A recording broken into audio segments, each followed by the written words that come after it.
할렐루야. 아멘. 오늘 하나님 말씀 먼저 보겠습니다. 하나님 말씀은 요한계시록 5장 1절로부터 6절까지의 말씀을 보겠습니다. 할렐루야. 오늘은 구원을 갈망하라 라는 제목을 가지고 말씀을 나누길 원합니다. 자, 오늘 5장 1절부터 6절까지 저는 단락을 좀 구분하고 제목을 붙여봤는데요.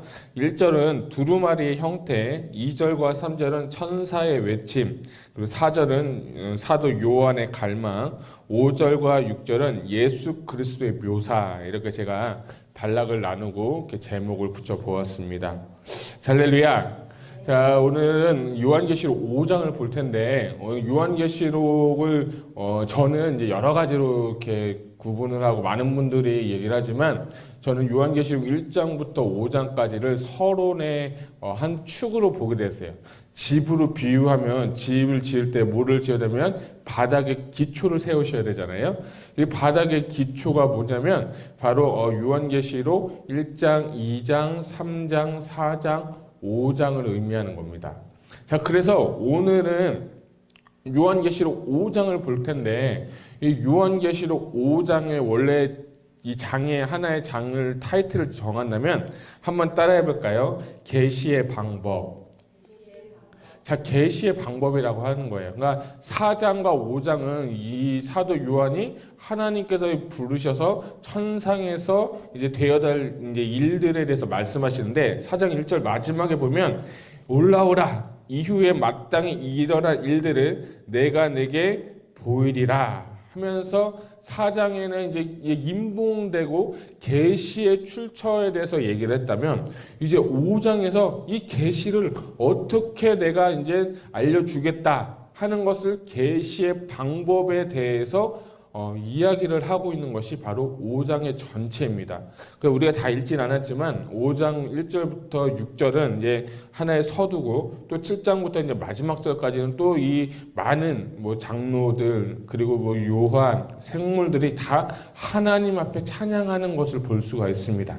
자, 그런 관점으로 구조를 보고 오늘 1절부터 6절까지는 계시의 방법이지만, 저는 오늘 말씀의 제목을 구원을 갈망하라 라는 제목을 가지고 제가 말씀을 준비했습니다.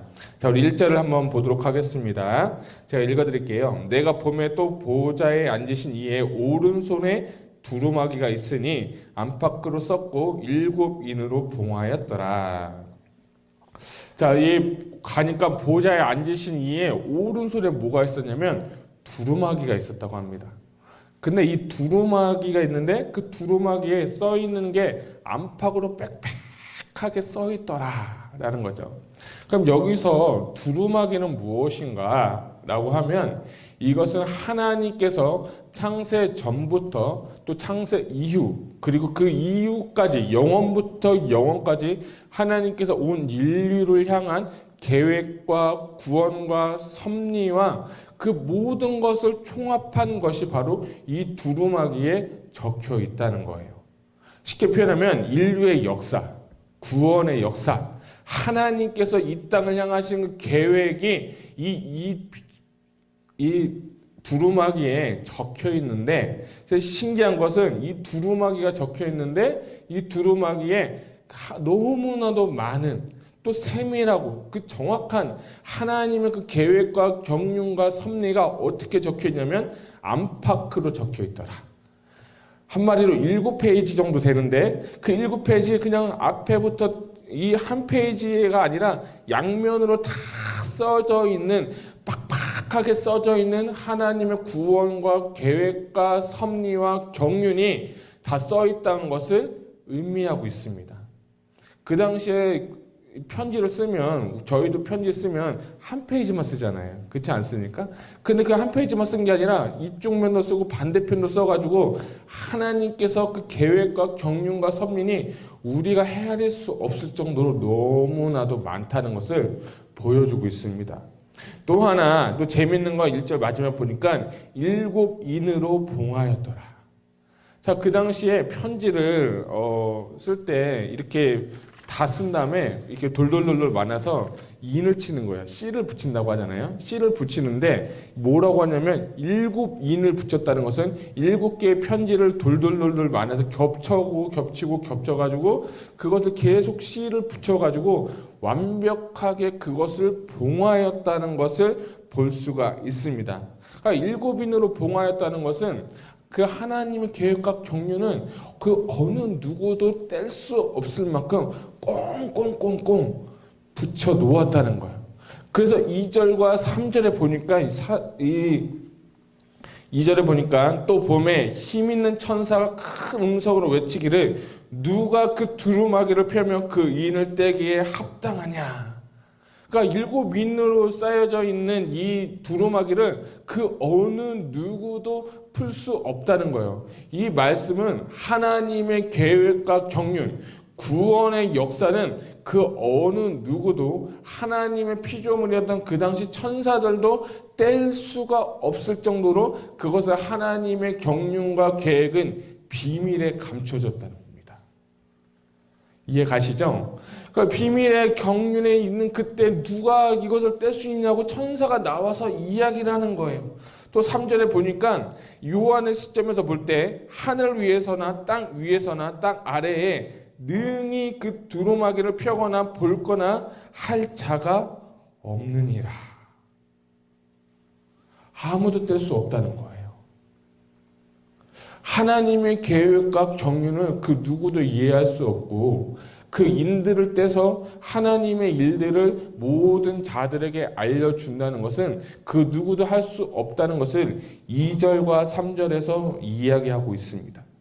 그래서 4절에 가서 오늘 저는 핵심 포인트는 4절이라고 보이는데 4절 같이 한번 읽겠습니다. 시작. 그 두루마기를 펴거나 보거나 하기에 합당한 자가 보이지 아니하기로 내가 크게 울었더니. 사도 요한이 가서 보니까 이 7인을 뗄 사람이 아무도 없는 거예요. 하늘 위에도 하늘 아래도 땅 위에도 땅 아래도. 그래서 이 사도 요한이 울었다는 거예요. 하나님의 계획과 경륜과 그 구원의 역사를 누가 이룰 것이냐는 것에 대해서 사도 요한이 아무도 없는 것을 보고 사도 요한이 그때부터 펑펑펑펑 울었다는 것입니다. 저는 이 4절의 말씀을 좀 이렇게 표현하고 싶어요. 구원에 갈망하라. 그러니까 우리가 예수를 믿고 구원받고 성령 체험하고 거듭나고 그런 사람들에게 하나님께서 구원을 선물로 주시는 줄 믿으시기를 주님의 이름으로 축복합니다. 사도 요한이 울었던 이유는 하나님의 구원의 그 역사, 구원의 그 계획을 이룰 자가 아무도 없기 때문에 사도 요한은 펑펑펑펑 울면서 이것들을 보았다는 거예요. 그리고 또 하나 이것을 우리 마음 가운데 우리 개인적으로 볼 때 우리가 이제 요한계시록을 보면서 또 우리 요즘에 코로나 바이러스 때문에 이제 말세다, 하나님 때가 가까웠다, 재난의 시작이다 할 때 제가 드리고 싶은 말씀은 오늘 우리가 구원 받을 준비가 되었느냐, 구원의 그 경륜과 역사에 참여할 준비가 되었느냐, 그리고 우리가 울더라도 정말 사업 실패해서도 울고 자녀가 안 돼서 울고 뭐 여러 가지 나의 만족과 기대가 무너졌을 때 울고 그럴 때는 많이 울면서 펑펑 울면서 내 구원에 관해서 내가 거듭남에 대해서는 얼마큼 울면서 하나님 앞에 기도하고 있느냐, 오늘 주님은 그것을 우리에게 가르치고 있는 겁니다. 사도 요한은 그래서 그는 구원을 갈망하면서 하나님 앞에 울면서 기도했다는 것입니다. 할렐루야. 사랑하는 귀한 성도 여러분, 우리가 오늘도 구원에 이르기를 주님의 이름으로 축복합니다. 그것은 저는 회개라고 생각합니다. 메타노이아, 돌이켜라는 겁니다. 여러분 2장과 3장에 나타난 초대교회 7개 교회 가운데 여러 교회 가운데 책망도 받고 또 칭찬도 받고 책망과 칭찬을 같이 받는데 여러 교회 가운데 이런 말씀이 있어요. 회개하라. 어디서 멀어졌는지를 생각하고 회개하고 돌이키라는 거예요. 우리가 지금 하나님께서 어떤 심판을 주시고 경계를 하고 혹시 징계를 주실 때 우리가 하나님께서 우리에게 원하시는 것은 회개하고 돌이키면 이기면 내가 다시 너에게 약속을 주고 너희에게 천국에서 여러 상급을 내가 준비하리라. 할렐루야. 그래서 오늘 점검해 보아야 될 것은 하나님 앞에 회개하는 심령으로 진심으로 회개하고 눈물을 흘려가면서 회개할 수 있는 저와 여러분 되시기를 주님의 이름으로 축복합니다. 제가 이렇게 설교를 이렇게 저도 이제 목사니까 많이 들으면 어떤 목사님 우스갯소리 이런 말씀하시더라고요. 우리 한국교회 또 다른 교회 모르겠는데 한국 목사님이시니까 요즘에 두 가지 설교를 하면 안 된다고 얘기를 하는 거예요. 그래서 첫 번째가 뭐냐면 헌금 설교, 특별히 11조 설교하지 말라고. 성도들 다 시험 들고 돈 얘기하면 다 싫어하니까 될 수 있으면 하지 말라고. 물론 해야 되지만 그것을 강조하지 말라. 이런 말씀하시더라고요. 또 두 번째는 뭐냐면 회개에 대한 얘기를 하지 마라. 회개에 대한 설교를 하지 마라. 근데 그것을 빼면 설교의 목적이 무엇일까? 저는 그걸 좀 많이 이렇게 생각을 그때 해보게 되었어요. 우리가 회개하라고 하는데 우리가 이제 지성적으로 많이 알고 또 교회를 많이 다녔으니까 회개해야지. 하나님 죄송합니다.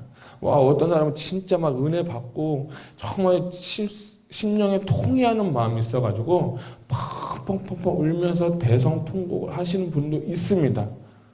그런데 대부분의 성도님들이 회개하라는 그 단어를 그냥 관념적으로만 생각하고 그것이 내 마음가운데 양심이 찔리면서 그것을 회개하는 것. 근데 회개는 이제 교회당에서 울었다고 기도했다고 그게 회개가 아니라 진짜 나의 삶이 변화되는 것.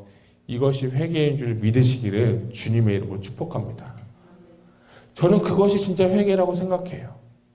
그리고 우리가 회개하고 하나님의 죄 용서받고 다시 한번 새롭게 태어나는 것, 이 경지까지 이것까지 갈 수 있는 저와 여러분 되시기를 주님의 이름으로 축복합니다. 그래서 이 책의 비밀은 구원의 비밀입니다. 그 구원의 비밀은 그 어느 누구도 알려주지 않으시고 하나님은 이제 그 구원의 비밀을 이제 예수 그리스도를 통해서 계시하고 있는 것을 볼 수가 있습니다. 자, 그래서 요한계시록 5장 5절로부터 6절에 보면 이 인을 떼기에 합당한 자가 나오는데 그 분이 누구냐? 바로 예수 그리스도시라는 겁니다. 자, 5절 보면 장로 중에 한 사람이 내게 말하되 울지 말라. 유다 지파의 사자 다윗의 뿌리가 이겼으니 그 두루마리와 그 7인을 떼시리라 하더라. 아멘. 자, 누가 이 인을 뗀다고요? 다윗의 사자, 다윗의 뿌리, 유다 지파의 사자. 그분은 누구십니까? 예수 그리스도십니다. 할렐루야. 그 구원의 여정, 그 하나님께서 경륜, 그것을 그 누구도 뗄 자가 없고 알려줄 수가 없는데 오직 예수 그리스도를 통해서 하나님의 그 계시를 알려주시겠다는 겁니다. 그래서 예수 그리스도를 믿지 않고는 아버지께 나아갈 자가 없느니라. 할렐루야. 그렇기 때문에 예수님을 여러분 믿으시기를 주님의 이름으로 축복합니다. 그러면 우리가 어떻게 예수님을 믿게 되느냐? 아주 간단합니다. 성령을 받아야 됩니다. 성령님이 오시는 목적은 여러 가지가 있겠지만 그 중에 정말 중요한 사역 중에 하나는 성령님의 사역은 예수 그리스도를 계시하고 예수 그리스도를 믿게 하는 믿음을 갖게 하는 것이 누구십니까? 성령 하나님이십니다. 그렇기 때문에 성령을 받아야 돼요. 자, 그래서 5절로 다시 돌아와서 5절에 예수 그리스도를 유다 지파의 사자 다윗의 뿌리라는 것입니다. 유다 지파의 사자.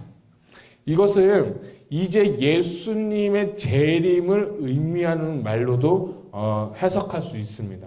유다 지파의 사자로 오시는 거예요. 여러분, 사자는 무엇을 의미하냐면 동물 중에 왕이에요. 킹 오브 킹스예요. 그렇지 않습니까? 그러니까 예수님이 이제 왕으로 오셔서 이 세상을 다스리고 이 세상을 정복하고 이 세상을 심판하시겠다고 하는 그 심판의 주로 죄송합니다. 이 심판의 주로 오시겠다고 이 예수 그리스도를 묘사하고 있는 것입니다. 근데 그분이 누구냐? 다윗의 뿌리로 오신다는 겁니다. 구약시대에 보게 되면 하나님께서 다윗에게 약속하신 게 있어요.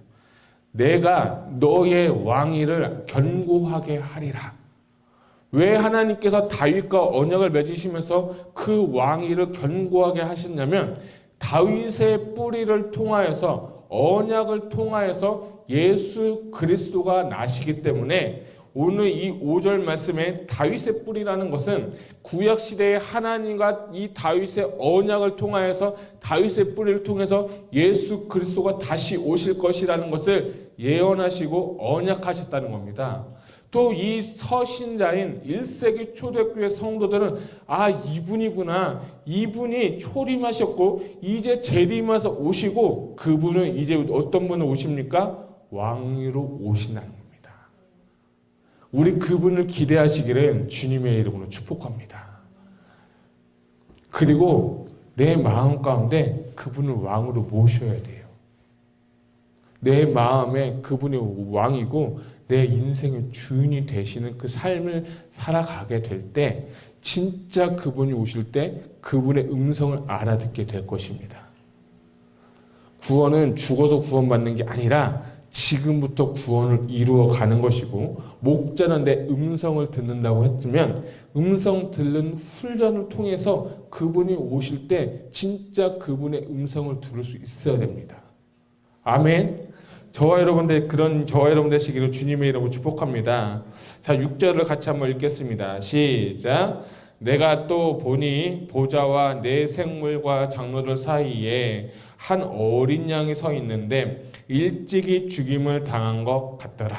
여기까지 보겠습니다. 자, 오늘 또 한 분을 예수님을 한 번 더 소개하고 묘사하는데 근데 보좌와 내 생물과 장로들 사이에 한 누가 있습니까? 어린 양이 있었더라.